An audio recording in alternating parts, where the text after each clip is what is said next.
Merhabalar,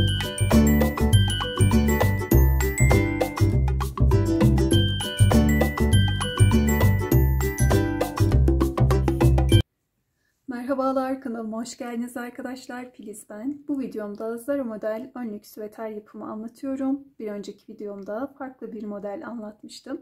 Bu kez de bu güzel modeli hazırladım sizler için. Modelin sayıları bir yaşa uygun. Model için bir yumak ip kullandım. Siz 2 yumak temin ederek başlayın.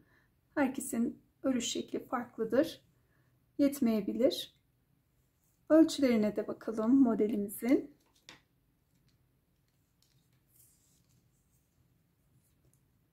Boy 30 santim, en 25 santim, yaka genişliğimiz şu kısımdan alıyorum 14, bu şekilde de 10 santim kadar, bağcıkların uzunluğu da 20 santim. Modelimizin arkası da bu şekilde. Modeli 2 parça halinde örüyoruz, ayrıntıları da sonradan ekliyoruz. Modeli bu güzel mavi tonuyla hazırladım. Nasıl buldunuz modeli? Fikirlerinizi lütfen yorum kısmına yazın. Bu model erkek bebeğe de uygulanır. Tamamını bitirdik. Bağcıkları örmeyebiliriz. Burada kol mesafesi bırakıp beden kısmını dikerek bir süveter elde edebiliriz. Buralarda düğme falan kullanmadım. Çünkü yaka genişliği düğme kullanmayı gerektirmiyor. Dilerseniz omuz kısmında düğme de yapabilirsiniz süveter şeklinde ördüğünüzde. Modele geçmeden izleyenlerin çoğu abone olmayanlar, neredeyse %75 kadarı. Genelde tüm kanallarda bu şekilde oluyor. Lütfen abone olmayı unutmayın. Yorum kısmına yorum bırakmayı unutmayın. Ne kadar yorum bırakır, beğeni yaparsanız o şekilde daha fazla önerilen kısmına videolarımız çıkıyor. Bu şekilde bana destek vermiş olursunuz. Teşekkürler butonu aktif, o kısımdan da bana destek verebilirsiniz arkadaşlar. Unutmadan diğer yaşlara nasıl uygulayabiliriz? Kısaca üzerinden geçmek istiyorum. Modelimiz 1 yaş uygundu. Bunun için 64 ilmek atarak başlamıştık. Her modelimiz 4 ilmek. Bu şekilde ekleyerek başlayabiliriz. Misal 2 yaş için öreceğiz. 4-4-2 model yeterli olacaktır. Yani başlangıca 8 ilmek ekleyerek başlıyoruz. Boyuna da 2 model sırası ekleyip bitirebiliriz. 5 yaşa kadar bu kenar kısım ve lastik kısım aynı şekilde uygulanabilir. Diğer yaşları geçtiğimizde isterseniz bu haroşa kısma da ilmek ekleyebilirsiniz ve buradaki lastik kısmı uzatabilirsiniz. Eğer yetişkin birini öreceksek bu ip ve şiş ile örülmüş modelin santim olarak uzunluğunu alıyorum.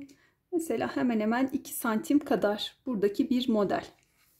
Bu şekilde öreceğimiz kişinin ölçüsünü alıp kaç model olacak şekilde hesaplayıp başlangıcımızı bu şekilde ayarlayabiliriz arkadaşlar. Sonrasında da yine boy ölçüsünü alabiliriz ve uzunluğunu da o şekilde ayarlayıp bu modeli yetişkin birine de örebiliriz.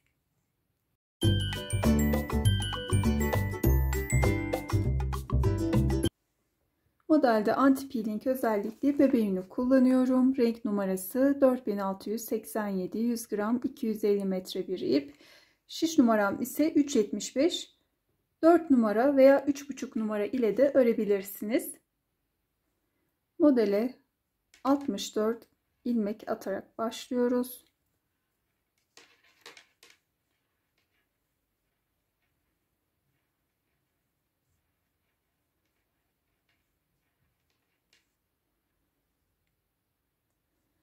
...64 ilmeğimi attım. Şimdi lastik örgü kısmına başlıyoruz.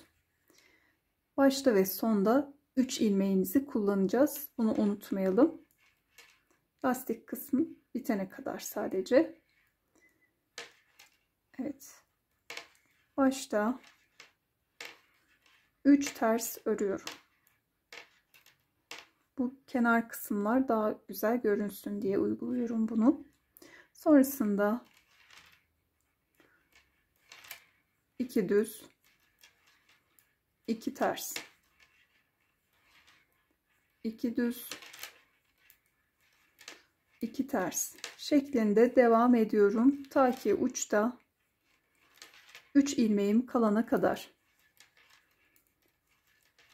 2 ters, 2 düz,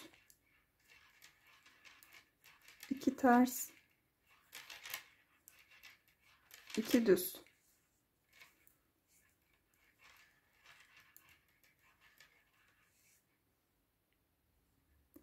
Başta 3 ters ile başlayıp 2 düz, 2 ters, 2 düz, 2 ters şeklinde devam ettik. Sonda yine 3 ilmeğim kaldı. En son 2 düz örmüştüm. Kalan 3 ilmeğimde başta olduğu gibi 3 ters örüyorum ve ön yüze geçiyorum. Baştaki ilmeğimi her zaman bu şekilde örmeden alıyorum. Sonrasında düz ilmeklerimi düz, ters ilmeklerimi de ters örüyorum.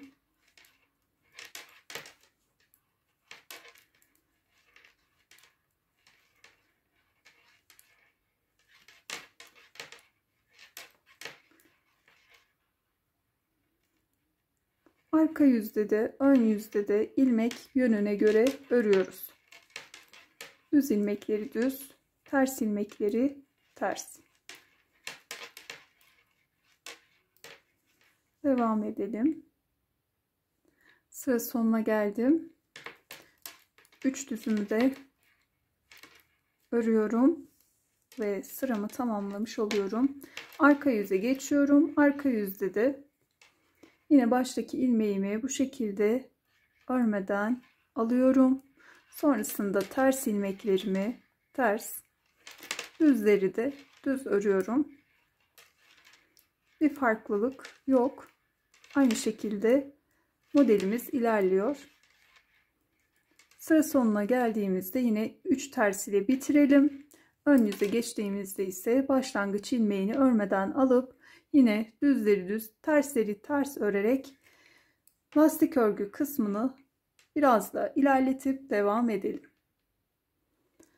Lastik kısmı 11 sıra ördüm. Şu şekilde sayabiliriz. Ters örgü sıralarını 2, 4, 6, 8, 10, 11. Modelimizi kurmaya ön yüzde başlayalım. Başta 6 ilmeğimi haroşa örüyorum. Kenar bandı olarak ön yüzde de arka yüzde de başta ve sonda 6'şar ilmeğimiz haroşa örülüyor. İlk ilmeğimi her zaman örmeden alıyorum. Bunu da sayarak 1, 2, 3, 4, 5, 6 ilmeğimi haroşa ördüm. Uç kısımda 6 ilmek kalana kadar orta kısımdaki ilmeklerimi düz örüyorum ön yüzde.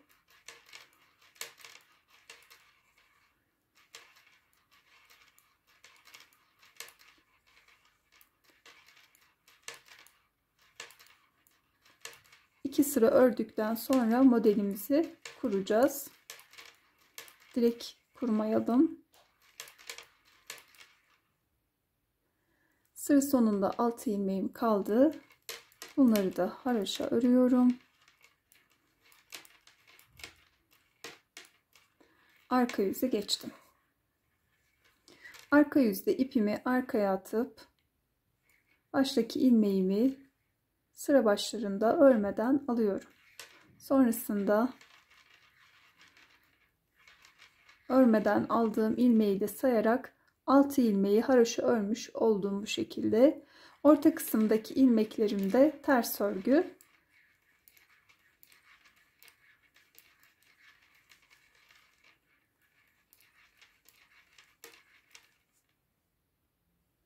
Sıra sonuna geldim. 6 ilmeğimi haroşa örerek arka yüzdeki sırayı tamamlamış oluyorum.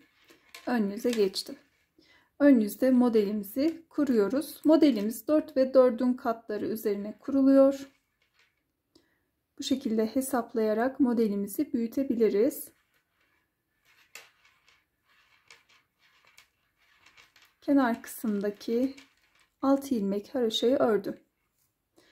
Sonrasında 4 ilmeğimizi bu şekilde ayırıyoruz. Sondaki 2 ilmeğe şişimi bu şekilde geçirdim. Baştaki 2 ilmeğimi de şişten çıkardım ve tekrar şişe aldım. Tıpkı burgu yapar gibi 2 ilmekten burgu yapıyoruz farz edelim. Şişe aldığım ilmekleri tekrar sol şişe aktarıp 2 ilmeği birlikte örerek kestim. Arkadaki bu 2 ilmeği de düz ördüm. İlmek sayımız 3'e düştü. Dolayarak artırıp 4'e tamamlayıp diğer modele geçiyoruz. Yine 4 ilmeğimizi ayırdık. Sondaki 2'ye şişimizi geçiriyoruz. Baştaki 2'yi de şişten çıkardık. Ardından tekrar şişe aldık. Sonrasında bu 2 ilmeği tekrar sol şişe alıp birlikte örerek kesiyoruz. Arkadaki 2 ilmeğimi de düz ördüm. İlmek eksildiği için doladım. Diğer modele geçtim. Aynı işlemi tekrarlayarak devam edelim. Sondaki 2 ilmeğe şişimi geçirdim. İlmeklerimi çıkarıp tekrar şişe aldım. Tıpkı burgu yapar gibi. Sonra ayırdığım bu 2 ilmeği birlikte örerek kestim. Arkadaki 2 ilmeğimi de düz ördüm. Tekrar doladım. Diğer modele geçtim.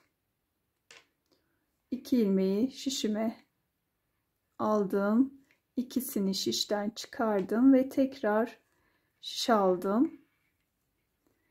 Bu 2 ilmeği de birlikte örerek kestim. Arkadaki 2 ilmeği de düz ördüm. Doladım.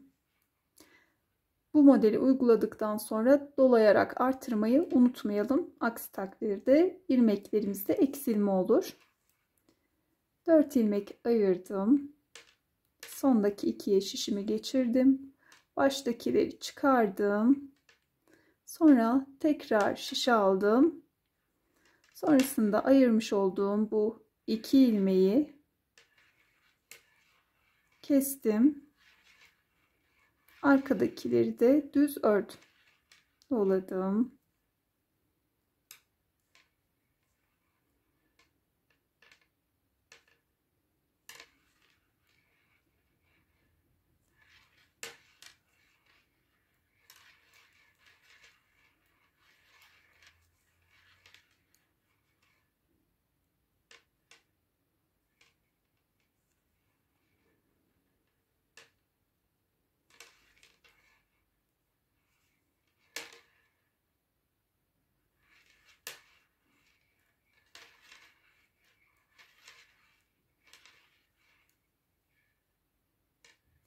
Sıranın sonuna geldim. Bir modelim kaldı. Bunu da birlikte yapalım.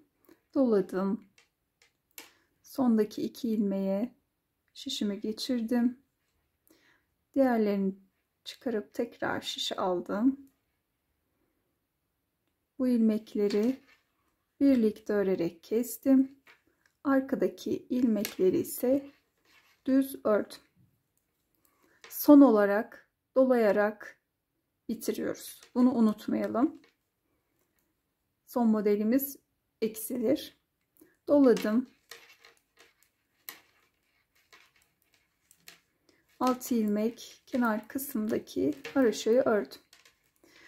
Sadece ön yüzde bir sıra bu şekilde uyguluyoruz model tekrarında. Diğer ayrıntılarda hiçbir fark yok. Arka yüzde de hiçbir farklılık yok. İlmeklerimizi ters örgü yapıyoruz. 6 ilmek haroşayı ördüm. Sonrasında doladığım ilmekleri bu şekilde, diğer ilmeklerimi de ters örgü yapıyorum. Bütün ilmeklerim orta kısımda ters örgü. Bir işlem yok.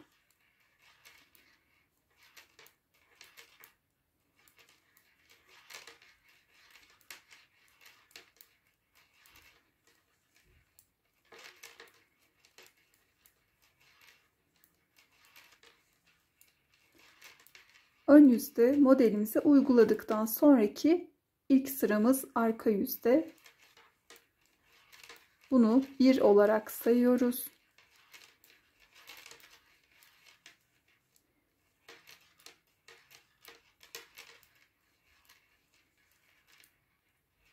Evet, ilmeklerimi ters örgü yaparak tamamladım. Kenar kısımda 6 ilmeğimi de haroşa örüyorum. Ön yüze geçtim. Kenar kısmı ördükten sonra ikinci sıramızda sadece düz örgü yapıyoruz. Tüm ilmeklerimiz düz orta kısımdaki.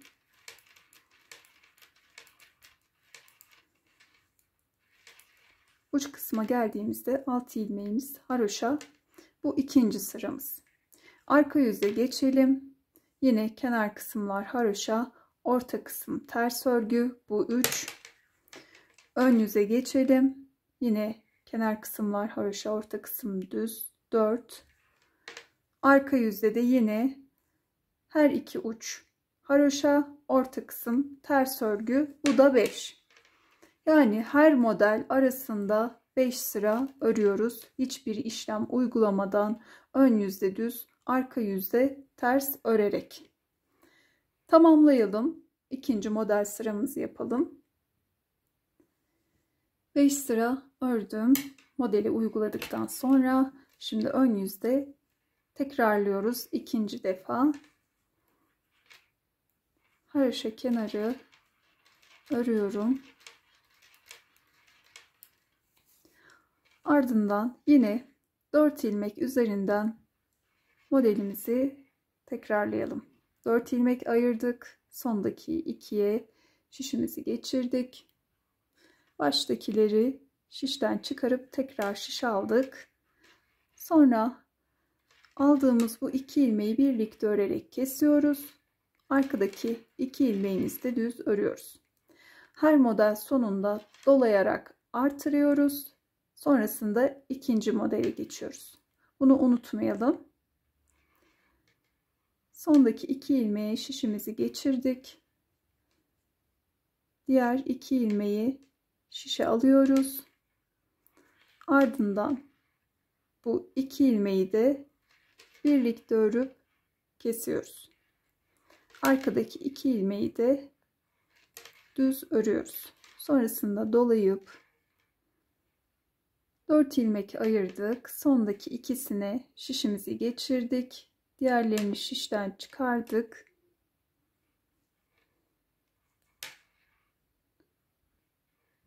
İki ilmeğe şişimizi geçirdik. Diğerlerini şiş aldık.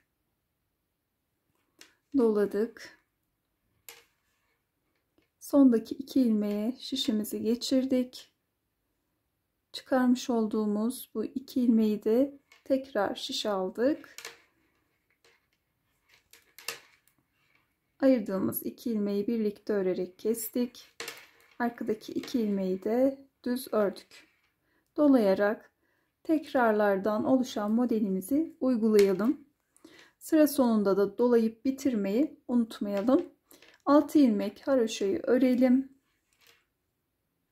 Son olarak dolayarak artırıp haroşa örgüyü yaptım ve ikinci model sıramızda tamamlanmış oldu. Şimdi arka yüzde bu kısmı tekrarlıyoruz. Arka yüzden başlayarak ilk sıramızı örüyoruz. Tüm ilmekler orta kısımda ters örgü. Ön yüze geçtiğimizde de düz örgü şeklinde örerek 5 sıra örelim. Sonrasında aynı şekilde modelimizi tekrarlayalım. Kenar kısımlar 6'şar ilmekten haroşa olarak devam edecek model sonuna kadar. orta kısımdaki örgü modelimizde 5 sırada bir ön yüzde tekrarlanacak. Modeli ilerlettim arkadaşlar. Şöyle birkaç model sırası uygulamışım. Ona bakalım önce. Vurgu kısımlarını sayıyorum. 1, 2, 3, 4, 5, 6, 7, 8, 9, 10, 11. Her ön yüzde 11 defa modeli tekrarladım. Son modeli ördükten sonra sadece arka yüzü örüp ön yüze geçtim. Şöyle bir de haroşa kenar sayısına bakalım. Buradaki çizgileri sayıyoruz. 2, 4, 6, 8, 10, 12, 14, 16, 18, 20, 22, 24, 26, 28, 30, 32. 32 haroşa çizgisi de örmüşüz. Şimdi yaka oyuntusuna başlıyoruz. İlk etapta örerek gelip buradaki 3 modeli keseceğiz. 3 modelimiz de 12 ilmekten oluşuyor. Orta kısımda 12 ilmeğimizi kesip sonrasında oyuntu şeklinde devam edeceğiz. 26 ilmeği örerek geliyoruz. Yine modelimizde aynı şekilde devam ettireceğiz.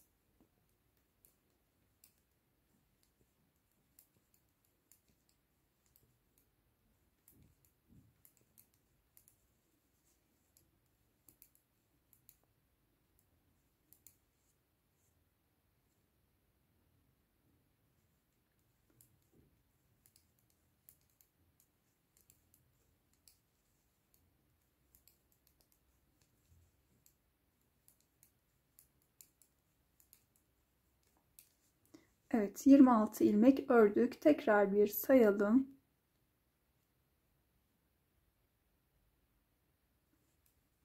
Kesime başlayalım. Bir önceki ilmeği üzerinden atlatarak bir ilmek kestim. 2 3 4 5 6 7 8 9 10 11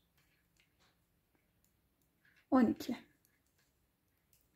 Bu tarafın kesme işlemine devam ederek ilerleyeceğiz. Ardından diğer kısmı tamamlayacağız.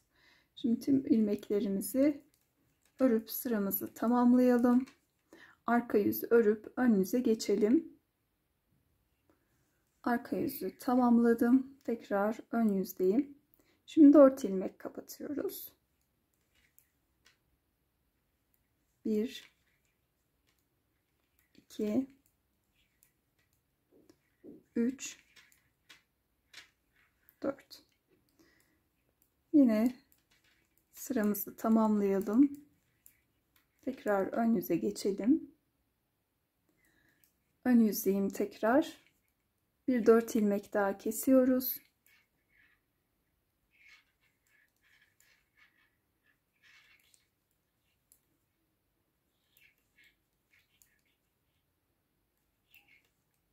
Evet, kesme işlemimiz bu kısımda tamamlanmış oldu. Şimdi modelimizin de 5 sırası tamamlandığı için modeli tekrarlıyoruz. Sonrasında birazcık omuz kısmını uzatacağız ve tamamlayacağız.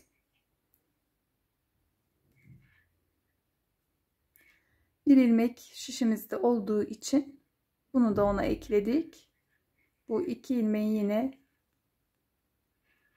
yön değişimini yapacağız. Evet, bu şekilde yönlerini değiştirdik. Aynı şekilde örmeye başlıyoruz. İlmeğimi kestim ve arkadaki 2 ilmeğimi ördüm, doladım ve diğer modelleri yapıp tamamlayalım. Ardından bir 5 sıra örelim. Yine modelimizi ilerletelim. Yine ön yüzde tekrarlayalım. Bir iki model kadar bu kısmı uzatalım. Omuz kısmını tamamladım. Burada kesme işlemi bitince model sırasını tekrarlamıştık. Sonrasında yine bir 5 sıra modeli tekrarladım. Ardından yine bir 5 sıra modeli tekrarlayıp arka yüzü ördüm ve ön yüze geçtim. Bu şekilde bu omuz tamamlanmış oldu. 2 defa kestik bu 12 ilmekten sonra. Şimdi bu kısımda ipimizi bağlıyoruz ve arka yüzden devam ediyoruz. İpimi arka yüzde kaldığım yerden bağladım. Burada bir işlem uygulamadan arka yüzü bitirelim.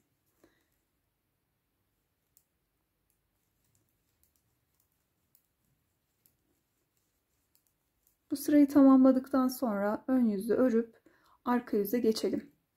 Diğer tarafın kesme işlemini ön yüzde yapmıştık. Buranın da arka yüzde yapıyoruz. Ön yüzü ördüm ve arka yüze geçtim. Baştaki ilmeğimi örmeden alıyorum. İkinciyi ördüm. Ters örerek kesiyorum. 1 2 3 ve 4 ilmek kesmiş oldum. Sırayı örüyorum. Tamamladıktan sonra ön yüze geçelim. 5 sıramız oluştuğu için modelimizi uygulayalım. Arka yüzde kesme işlemimizi yapalım. Modeli uygulayarak devam ettim. Ön yüzü ördüm. Şimdi burada bir farklılığımız var. Her model yapımından sonra bir ilmek artırıyorduk. Burada artırmadığımız için 3 ilmek kesiyoruz. Tek farklılık bu. 1 2 ve 3. Ön yüze geçip modeli uyguladım. Diğer taraftan farklı olarak bu kısımda bir işlem yapıyoruz. İşlemimiz de şu şekilde 4 değil 3 ilmek kesiyoruz. Bunun nedeni her model sonunda bir ilmek artırıyorduk. Burası kenar kısmı olduğu için artırma yapmadığımız için de 3 ilmek kesiyoruz. Tek farklılık bu. 1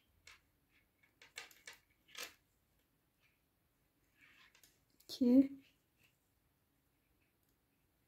ve 3 ilmek kestik ve şişimizde 18 ilmek kaldı.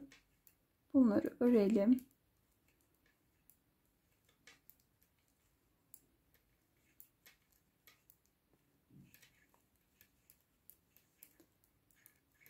Bu taraftaki kesme işlemi de tamamlandı. Diğer tarafta yapmış olduğumuz gibi bir iki model sırası daha örelim. Sonrasında arka yüz örüp ön yüze geçelim. Bu kısımdaki püf noktayı da vermeden geçmeyeyim dedim. İlmek sayımız eksilmemesi için şimdi burada bir artırma yapmamız gerekiyor. Şöyle bu ilmeği bir kere ördük. Alttan şişimizi geçirdik. Şöyle de bir kez daha örelim ve bir ilmek artmış olsun. O şekilde devam edelim.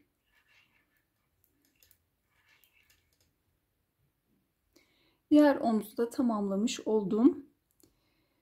Eğer benim gibi örerek birleştirmek istiyorsanız bu şekilde bir aparata veya şişe alabilirsiniz.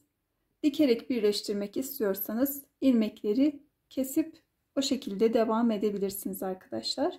Şimdi ön parçamız tamamlandı. Arka parçamıza geçiyoruz. Aynı şekilde başlayıp lastik kısmı örelim. Sonrasında modelimizi kurup toplamda şöyle sayalım. 2, 4, 6, 8, 10, 12, 14 model sırası yapalım. Son olarak en sonki 14. model sırasını örüp arka yüzde birlikte devam edelim arkadaşlar. Arka parçayı da tamamladım. Modeli 14 defa tekrarladım. Son model sırasına uyguladıktan sonra arkaya geçtim. Şimdi arka yüzde omuz birleştirmelerini yapıp ense kısmındaki ilmekleri kesiyoruz. Modelimizin ön parçası, ben bu şekilde bir aparata almıştım. Şimdi bu kısımdan birleştirmeye başlayalım. İki ön yüzü örgümüzün bu şekilde üst üste getiriyoruz ve birleştirmeye bu kısımdan başlıyoruz. Omuz kısmında 18 ilmeğimiz kalmıştı. Kestiğim ipi buradaki ipime bağladım. Burada bir sökülme olmasın diye tığ ile birleştirmeyi yapıyorum. Diğer Zara model önlük süveterde de aynı şekilde omuz birleştirmeleri yaptık. Şimdi ilk önce bu şişten, sonra da diğer şişten birer ilmek alıyorum. Ardından ipimden bir ilmek alıp içinden geçiriyorum.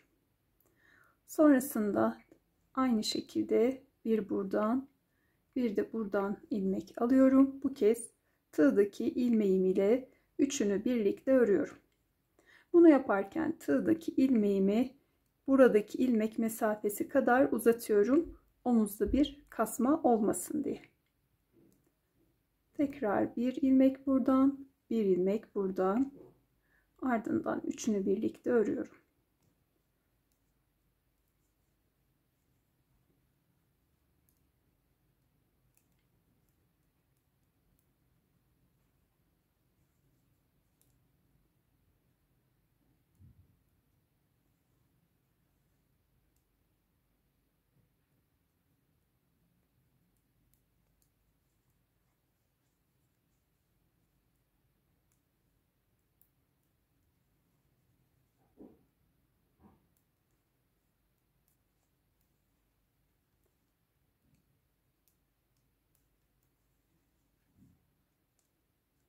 Doladığım ilmeği de bu şekilde yine tığıma alıyorum.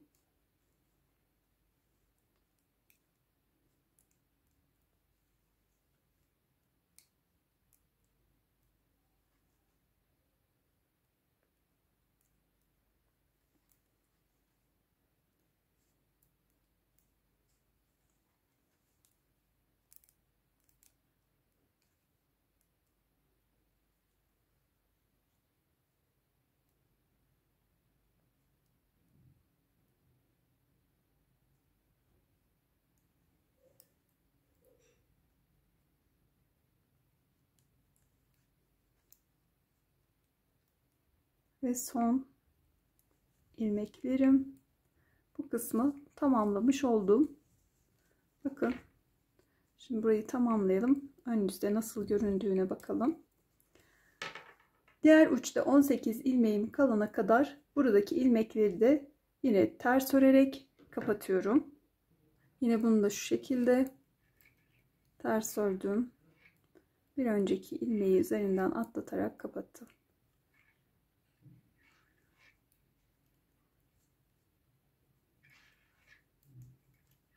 Evet, ilmeklerimizi 18 ilmek kalana kadar kapatalım. Ardından kalan 18 ilmeği bu omuzda yapmış olduğumuz gibi aynı şekilde birleştirelim. Bu kısmı tamamlamış olalım.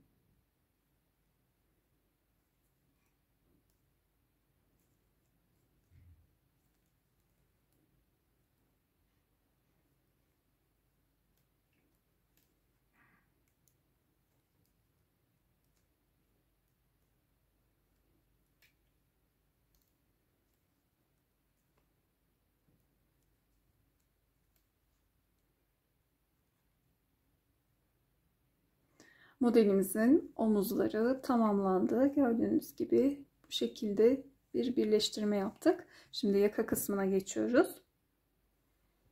Diğer modelde farklı bir yaka tekniği kullanmıştık. İlmek çıkarıp ardından örmüştük. Bu kez örüp birleştirme yapacağız. Şimdi ördüğümüz modellerde nasıl yaka için ilmek sayısını ayarlarız onu anlatmak istiyorum. Şu kısımlardan başlayarak kenar ilmeklerini sayıyoruz. Burada daha geniş bir yaka veya daha toplu bir yaka uygulayacaksak ilmekleri birebir hesaplayarak örüyoruz. Eğer geniş bir yaka yapacaksak bu kez 3'e 1 artırma yapabiliriz veya 2'ye 1. Bunu siz istediğiniz gibi tercih edebilirsiniz. Ben bu kez 1'e 1 uygulayacağım. Şuradan sayıyorum. 1, 2, 3, 4, 5, 6, 7, 8, 9, 10, 11, 12, 13, 14, 15, 16, 17, 18, 19, 20. Bu şekilde ilmeklerimizi sayıyoruz. Ta ki bu birleşme kısmına kadar kaç ilmeğimiz var ona göre başlangıcımızı yapıyoruz. Bu yaka için ben toplamda 78 ilmek saydım. 2 ilmek de dikiş kısmı için ayırıp 80 ilmek olarak başlıyorum. 80 ilmek attım. Başlangıçta olduğu gibi yakada da çiftli lastik örgü yapıyoruz. Burada tek farklılığımız başta ve sonda tek ilmek uygulamamız. Bunu da dikiş yapacağımız için yapıyoruz. Başlayalım. Başta ilk ilmeğimi düz örüyorum. Sonda da bir düz ile bitireceğim. Ardından 2 ters, 2 düz, 2 ters, 2 düz.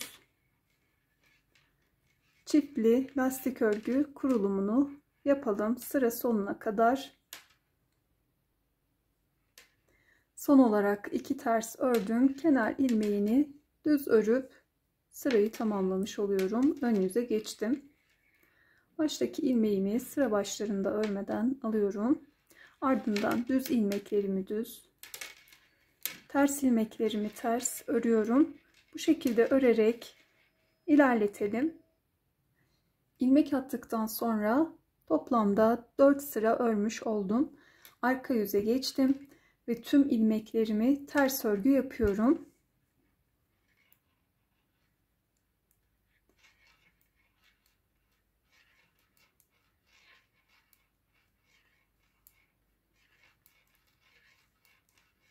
Bu şekilde tüm ilmeklerimizi arka yüzde ters örgü yapalım.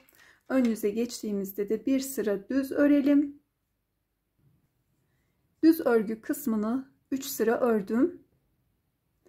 Ön yüzdeyim. İpimi biraz uzunca tutup dikişte kullanmak için kestim. Şimdi bu kısımdan başlayarak şu şekilde birleştirmemizi yapıyoruz. Omuzun birleştirme kısmından başlıyoruz. İlk ilmeğimizi bu şekilde alıyoruz.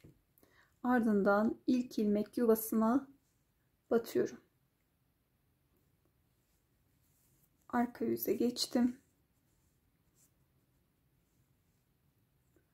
Sonrasında yandaki ilmek yuvasından şu şekilde ön yüze geçiyorum.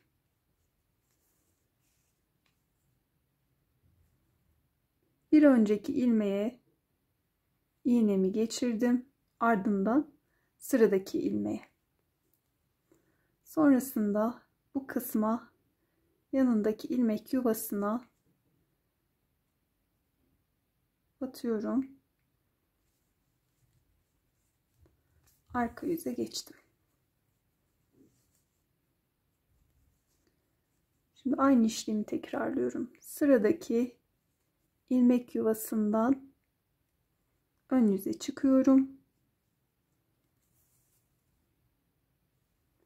Ardından bir önceki ilmeğe batıyorum. Sonrasında sıradaki ilmeğe. Ve sıradaki bu kısımda ilmek yuvasına batıyorum. Arka yüze geçtim. İpimi çektim. Hemen yan taraftaki ilmek yuvasına batıyorum. Şöyle bu kısımdan çıkıyorum. Bir önceki ilmeğe iğnemi geçirdim. Ardından sıradaki ilmeği aldım. İpimi çektim. Bir alttaki yuvaya battım. İpimizi her zaman dikiş bitiminde geçişlerde çekiyoruz. Çünkü bu kısımdan ön yüze geçtiğimizde bir alttaki ilmek sırasından ön yüze geçiyorum. Bir önceki ilmeğe bu şekilde iğnemizi geçirdiğimiz için bu kısımda bir kilitleme oluyor. Burayı sıkı çekmediğimizde her dikiş sonunda buralarda ilmek gevşekliği veya ipimiz kalabilir. Bunu dikkate alalım. Bir önceki ilmeğe iğnemi geçirdim ve sıradaki ilmeğe geçiriyorum. Dikişimi yapıyorum.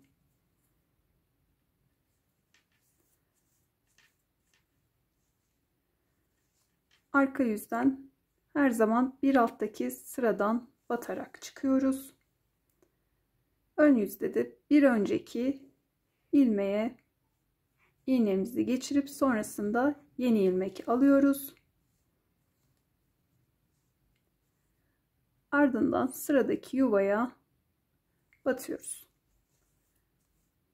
İşlemimiz bu kadar kolay ve basit. Tekrarlamak istiyorum. Arka yüze geçtim.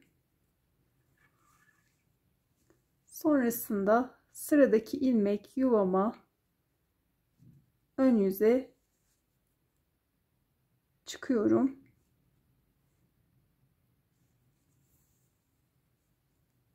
Ön yüze çıktıktan sonra da bir önceki ilmeğe, dikiş yapmış olduğum ilmeğe, sonra da sıradaki ilmeğe batıyorum. Bu kısmı sabitledikten sonra da bu kısımdaki sıradaki ilmek yuvasına geçiyorum. Ön yüze çıktım. Bir önceki ilmeğe ve sıradaki ilmeğe battım.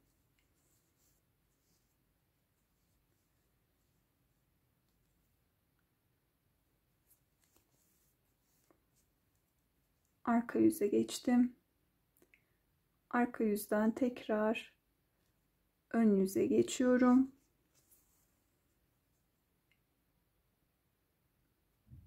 Bir önceki ilmek ve sıradaki ilmeğe batarak devam ediyorum. Bu şekilde düzgün bir birleştirme yapmış oluyoruz arkadaşlar. Devam edip bu kısma kadar tamamlayalım. Dikişi tamamladım. Şimdi birleştirme kısmına geçiyoruz. İpim arkada, ön yüze geçtim. Bu arada ince bir iğneye geçtim. Şimdi şu kenarlardan karşılıklı alarak birleştirme yapıyoruz. Başta ve sonda birer ilmek bırakmıştık. Bunlardan karşılıklı bu kenar kısımlarından alarak birleştiriyoruz.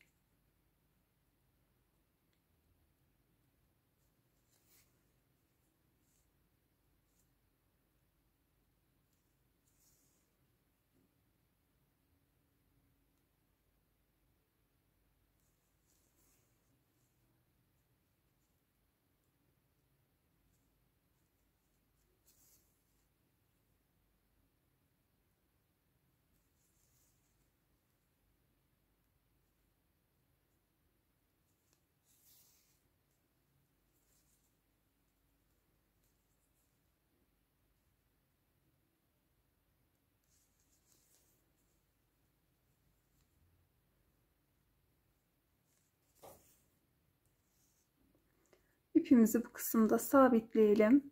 Arka yüzde gizleyip keselim. Yakamız tamamlandı. Bağcıklara geçmeden önce yaka hakkında bir püf noktası vermek istiyorum. Eğer ilk defa böyle bir yaka yapıyorsanız benim başladığım gibi bu kısımdan başlayarak ensede bitirin. İlmek fazlalığı veya eksikliği dikerken olabilir. Fazla ilmek kalmış olabilir veya eksik. Bu kısımda geldiğimizde bir hesaplayalım. Eğer fazlaysa ilmeklerimiz çift ilmek alarak bu kısmı tamamlayabiliriz. Eksikse ona göre ayarlayıp çift batarak ilmeğe bu kısmı tamamlarız. Bir görüntü bozukluğu olursa da bu kısımda olur. Ön tarafta olmaz. Bunu da söylemek istedim. Şimdi bağcıklara geçelim. Ben bu kısmı tamamladım. Bir de arka kısmı. Ön kısımdaki bağcığı birlikte yapalım. Bağcığı tığla yapıyoruz. Tığım 2,5 numara. Şu şekilde 50 santim kadar ipimizi bırakıyoruz. Ardından bir ilmek sabitledim. Ayırdığımız ipi tığın üzerinden atıyoruz bu şekilde. Tığdaki ilmekle birlikte örüyoruz. İpimizi attık. İkisini birlikte ördük.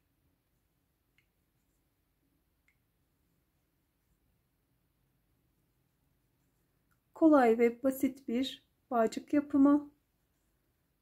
Daha kalın olmasını istiyorsak daha kalın bir tığ kullanabiliriz. İpimizi çift kat yapabiliriz. Sayarak toplamda 40 tane bu şekilde zincir çekebiliriz. Yeterli geliyor. Ben diğerlerini 40 zincir yaptım. Ya da uzunluğunu dilediğiniz gibi ayarlayabilirsiniz. Tamamlayalım. Tamamladım. Şöyle haroşa çizgilerini sayıyoruz. 2, 4, 6, 8, 10, 12, 14. 14.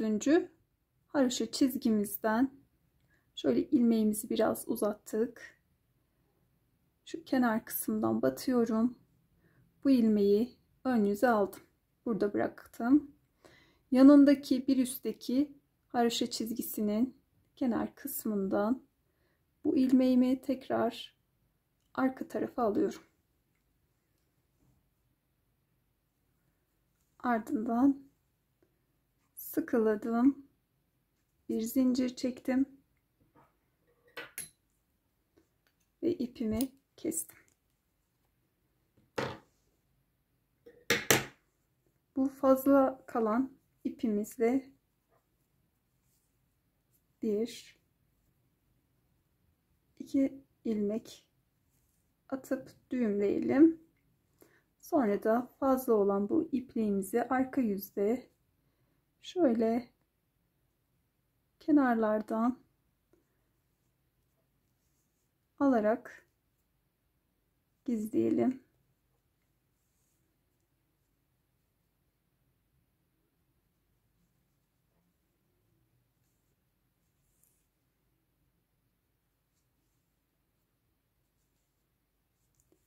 Bağcığımız da tamamlanmış oldu. Modelimiz hazır. Çok şık, güzel bir model elde ettik. Vakit ayırıp benimle birlikte bu modeli deneyip ördüğünüz için teşekkür ederim arkadaşlar. Videomu beğenip kanalıma abone olmayı, yeni videolarımdan haberdar olmak için de bildirim zilini açmayı unutmayın lütfen. Yaptığınız modelleri de Instagram sayfam aracılığıyla bana gönderebilirsiniz. Ben de sizin yaptıklarınızı görmüş olurum arkadaşlar. Bir sonraki modelde görüşene dek sevgiyle kalın.